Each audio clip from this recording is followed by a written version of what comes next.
Hello बच्चों, तो आज हम आपको पढ़ाएंगे how to derive formula dimensionally. और ये लास्ट टॉपिक है अपना यूनिट एंड मेजरमेंट चैप्टर का। ठीक है, तो बिना कुछ देरी के शुरू करते हैं फिर। हाउ टू ड्राइव फार्मूला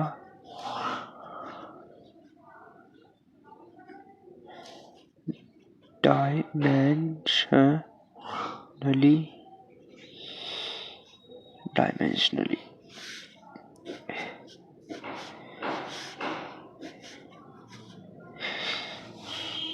इसको हम आपको एक एग्जांपल लेके समझाते हैं।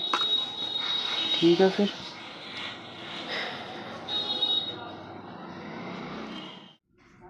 डायमेंशनली। तो इस क्वेश्चन में ये कह रहे हैं time period of a simple pendulum. Simple pendulum का टाइम पीरियड जो है, टाइम वो मास पर डिपेंड कर रहा है, लेंथ पर, and acceleration due to gravity पर। तो हमें सबसे पहले इन सब की पावर को लेट करना पड़ेगा, उसके बाद हम इस टर्म बनाकर एक लिखेंगे। ठीक है, तो सबसे पहले हम पावर को लेट करते हैं। Let the power of mass is equals to x.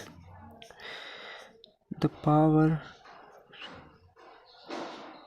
of length is equals to y. The power of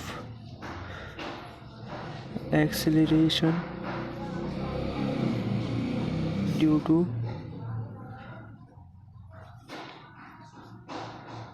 gravity is equals to z। ठीक है, तो अब यहाँ पर t जो है वो डिपेंड कर रही है मास पे। मास की पावर हो गई x, मास पर लेंथ की पावर हो गई y, और gravity acceleration due to gravity की पावर हो गई z। ठीक है, अब हम यहाँ पर इसका साइन हटा के हम इक्वल्स टू कांस्टेंट का साइन लगा देंगे। m की पावर x एल वाई जी जेड। ठीक है, अब हम इसके डायमेंशंस लिखेंगे सबके। तो एम टी के डायमेंशंस हो गए m0 l0 t is equals to के का हटा देंगे, कांस्टेंट है। मास का m आ गया, m की पावर x हो गई, लेंथ का l आ गया, l की पावर y आ गई, और एक्सेलरेशन ड्यू टू ग्रेविटी का आ गया एल टी माइनस 2, इसकी पावर आ गई z। ठीक है, अब हम इसको सिंप्लीफाई करके लिखेंगे सही तरीके से। m की पावर 0 l की power 0 t is equals to m की पावर x, l दो जगह है तो l y प्लस में z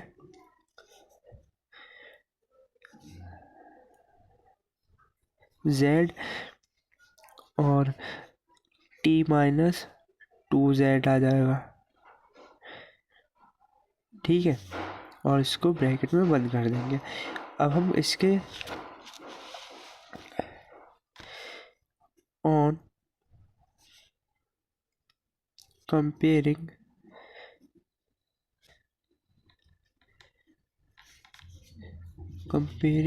the powers of dimension of LHS की पावर्स और and dimensions of RHS। Dimension of LHS और डायमेंशन ऑफ RHS की पावर्स को हम कंपेयर करेंगे। तो x mx है, तो यहाँ पर m x is equal to 0। It means यहाँ पे x m0 है। ठीक है, अब ये y प्लस में z है हमारे पास, इन दोनों में से किसी की वैल्यू नहीं है, तो हम अभी तो इसको ऐसे लिख देंगे y plus z is equal to 0। ठीक है, अब इसके बाद हम इसकी वैल्यू फाइंड करेंगे। ठीक है, तो अब हम -2z इज इक्वल टू 1 आ गया, क्योंकि यहाँ पर t जो है 1 है और यहाँ पे -2z है। ठीक है, 2 z। तो अब z की वैल्यू आ गई -1/2। ठीक है, अब हम इसको 1 मान लेते हैं, इसको 2, इसको 3। ठीक है, अब हमें वैल्यू पुट करेंगे इसकी। ठीक है, put the value of third in second. ठीक है, तो अब हम इसमें सेकंड क्या है, y प्लस में z is equal to 0 where z is equal to -1/2। ठीक है, अब y -1/2 इज इक्वल टू 0, तो y की वैल्यू निकल के आ गई 1/2। ठीक है, तो हमारे पास ये वैल्यू निकल के आ गई। अब हम जितनी भी वैल्यू आएंगे, अब इसको हम फोर्थ मान लेते हैं। ठीक है,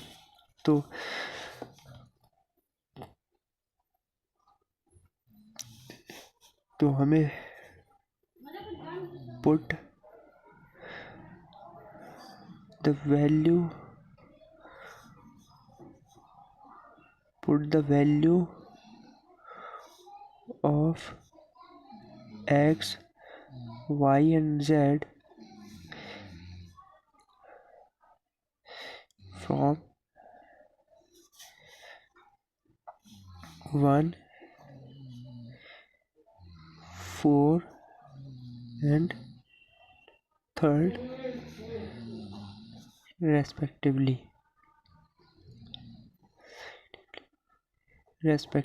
ठीक है, मतलब हम इसकी वैल्यूज़ को पुट करेंगे इन इक्वेशन 1। हम इसको इक्वेशन 1 मान लेते हैं। ठीक है, तो हम पुट करते हैं इसमें। तो हम इसको टाइम को तो ऐसे ही लिख देंगे m0 l0 t1 आएगा, 1 पे कुछ लगता नहीं है। ठीक है, तो अब हमारे m पे x है, x की वैल्यू 0 है। ठीक है, l की पावर है y प्लस z और वो इक्वल्स टू आ गई 1/2। ठीक है, और अपना t जो है -1/2। ठीक है, तो अब हम इसको जब लिखेंगे, फॉर्मूला लिखेंगे, तो क्या आ जाएगा, m0